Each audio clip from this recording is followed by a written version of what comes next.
A youngling? And who are you supposed to be? I'm Ahsoka. Master Yoda sent me. Ahsoka is a character I've grown to love over the past however many years. 15? Really? Well, that doesn't make me feel great. And the show sets up the return of one of my favourite Star Wars characters of all time, Grand Admiral Thrawn. So, as you can imagine, I was eagerly awaiting this show, fully confident that it was going to be amazing. Yet, unfortunately not. I'm not going to sit here and act like I had high expectations for Ahsoka after what's been, in my opinion, a decline in quality for all of the live-action Star Wars shows over the recent years, but I had hope. Rebellions are built on hope. So, did Ahsoka live up to the hype? Was a 5-year wait after Rebels worth it? Did I enjoy Ahsoka? Well, kinda.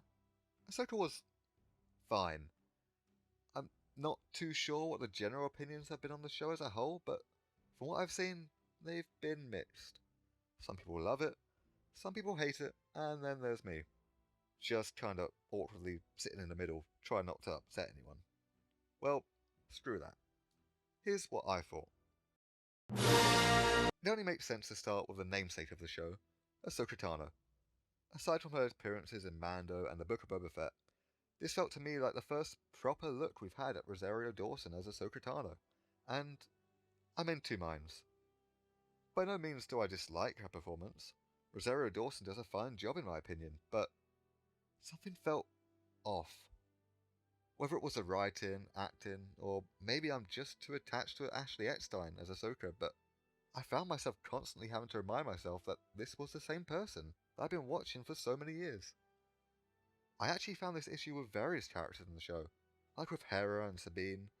More often than not, it felt to me like these were similar characters, rather than the continuation of what we've already seen. And to be honest, that's new for me.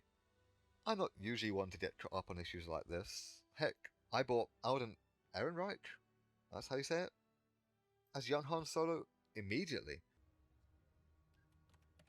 Solo.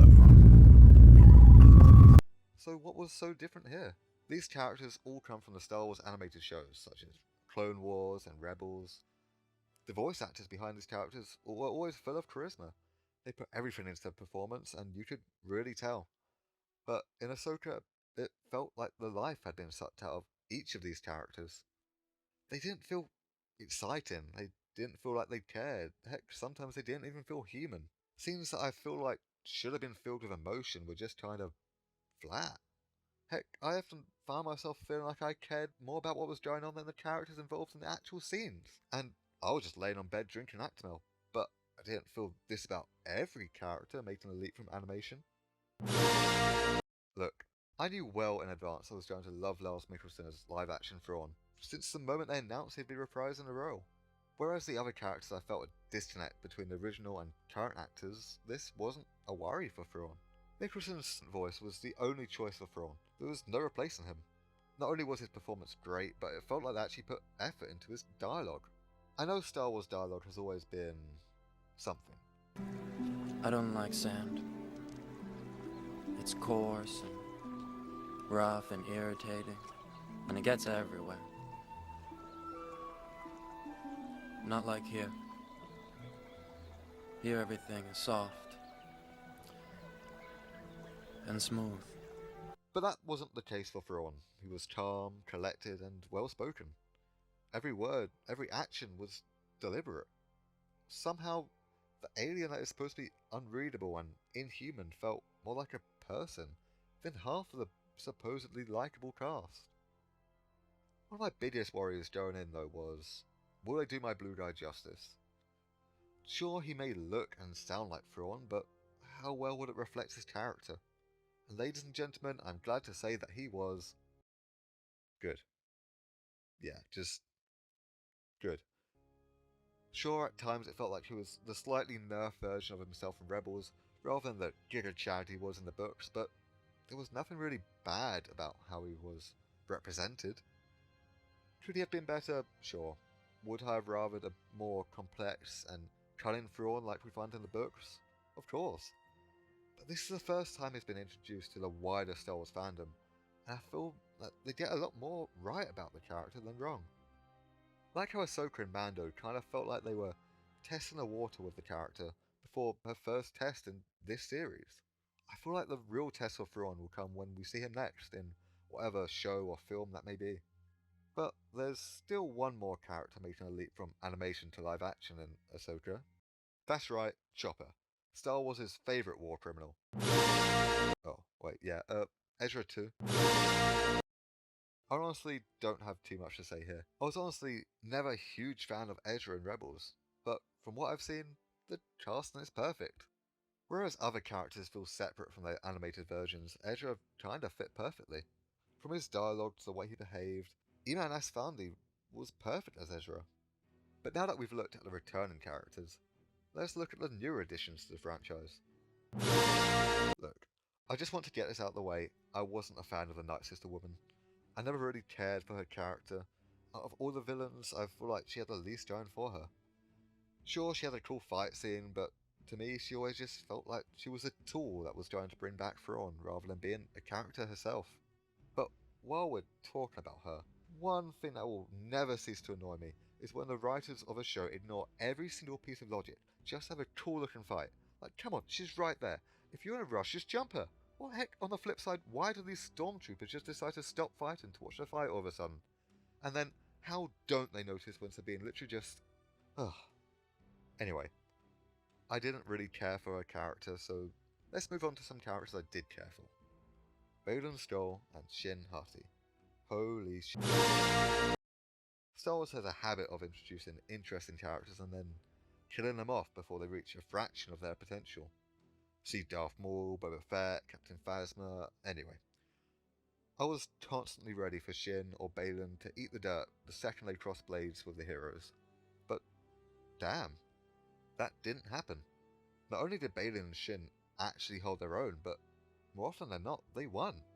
I feel like it's been so long since we've had an imposing dark side villain in Star Wars that doesn't just constantly job out to the hero, but damn, here we are. Not only are they dangerous, but they're genuinely interesting. I was invested in a relationship, one that felt unusually caring between dark side users, and I wanted to find out what their goals were, what drove them, and what did we find out? Not much, but that's okay, because it's certainly not the last we'll see of the characters. Not only are they written well, but the performances by Ray Stevenson and Ivana Sakno were genuinely captivating. Balin felt strong, wise, and determined. It was obvious he was a fallen Jedi rather than purely a Sith, simply from the way he carried himself. Shin, on the other hand, obviously had not been through the same system that Balin had. She's eager to prove herself by any means. It constantly feels like there's more brewing beneath the surface of Shin, like she's constantly fighting or building anger, possibly tempered by a master's training. The facial expressions, or more specifically, eye expressions, of Shin gave the character so much more depth alone than what can be found in characters such as Sabine, who just feel emotionless in comparison.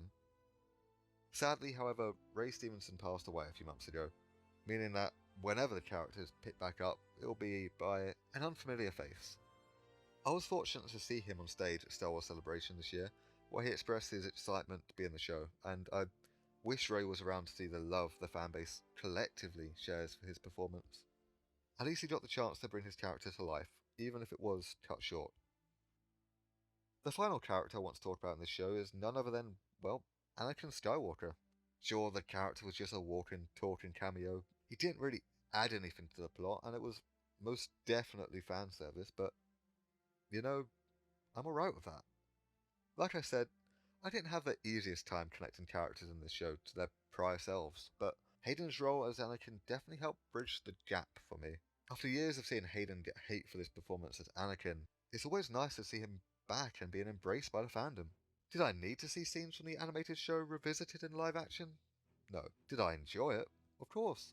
I'm definitely of the belief that Star Wars needs to look to the future, rather than the past, but in a show so tied to what's come before, it kinda felt natural.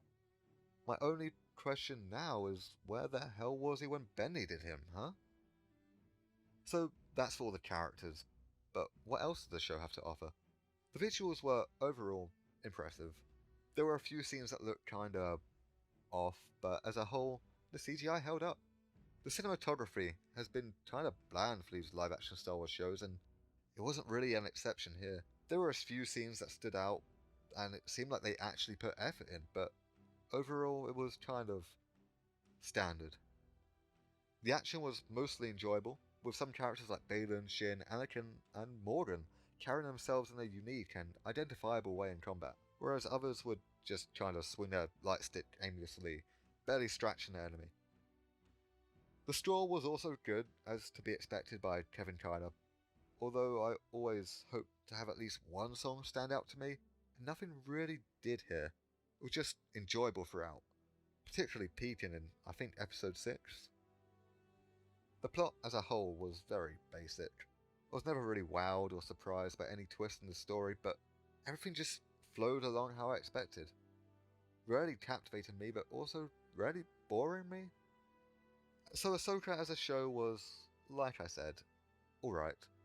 Had some highs, some lows, and a hell of a lot of mids, but definitely wasn't the worst thing Star Wars has put out in recent years.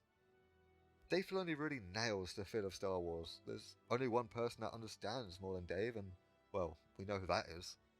I just wish things felt more alive in the recent shows. A certain charm has been lacking for a while now, and until they rediscover that, I have a feeling things will continue just being fine, which isn't really what I want from Star Wars. I'm used to these things being massive events that stand out, and they're kinda just trailing by.